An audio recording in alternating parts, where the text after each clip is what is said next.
Thousands of farmers are once again making their way to Delhi in protest. From 2019 to 2021, their persistence led to the repeal of the three farm laws. So why are farmers protesting this time around? Members of over 250 farmers' unions have already faced tear gas, water cannons, police barricades, and fortress borders on day one.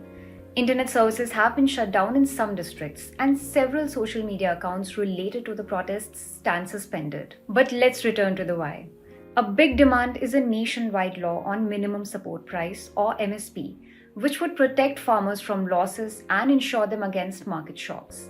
Last year, the BJP government had promised an increase in the MSP for wheat and paddy produce in Madhya Pradesh. But farmers want this law to cover all farm produce nationwide. Our Newsworthy explainer from 2020 looked into the demands around MSPs that farmers, especially from Punjab and Haryana, were already operating with during the first round of protests. Apart from the MSP law, the farmers want the government to waive their debts and give them pension. Also, a reintroduction of the 2013 Land Acquisition Act, which was amended in 2015 and originally addressed the concerns of farmers whose lives depend on the farmlands. Their other demands include an extension of the Mahatma Gandhi National Rural Employment Guarantee Act to provide 200 days of employment to farmers, penalty on companies producing fake seeds, pesticides, and fertilizers, a national commission for Indian spices, and ensuring the rights of indigenous people over natural resources to protect them from big corporations. Some of these demands did come up during the 2020 movement as well. That time, leadership of 32 unions came together under the banner of Samyukt Kisan Morcha or SKM. After the first protest, the apolitical SKM split into several splinter groups after some unions decided to enter electoral politics in Punjab. Two of those splinter groups, SKM Non-Political and Kisan Mazdoor Morcha, are leading the protests this time. But the OG farm leaders aren't completely missing. SKM is organizing a nationwide Grameen Bandh on February 16th in solidarity with the larger protest. Politics within farm unions aside, this protest is significant, coming just ahead of the Lok Sabha polls. Farmers have significant electoral strength. The protesters largely come from the states in the agrarian belt, Punjab, Haryana, and Uttar Pradesh, together representing 103 out of total 543 seats in the Lok Sabha. The BJP is still prepping its 2024 manifesto, but the protest in 2020 is possibly the only one in their tenure in which they roll back a decision.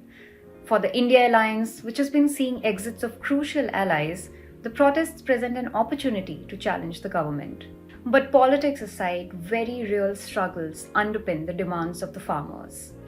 India's agricultural sector employs the largest number of Indians, close to half of India's working population, who have limited access to credit, insurance, and remunerative income to buffer against market and weather shocks. Mounting agricultural loans and debts are continuing to drive an alarming number of farmers to deaths by suicide.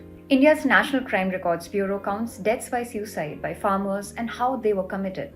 But since 2019, the data has stopped stating the reasons behind the suicides. India's farm plots are also shrinking and can't hold up to the disruptions of climate change.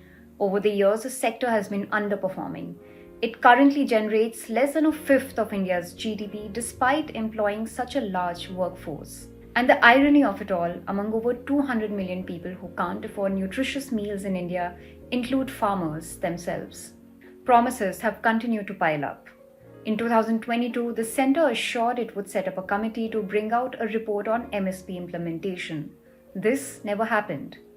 It agreed to compensate families of over 100 farmers who died during the protests, but later it was said in the parliament that there is no record of these farmers.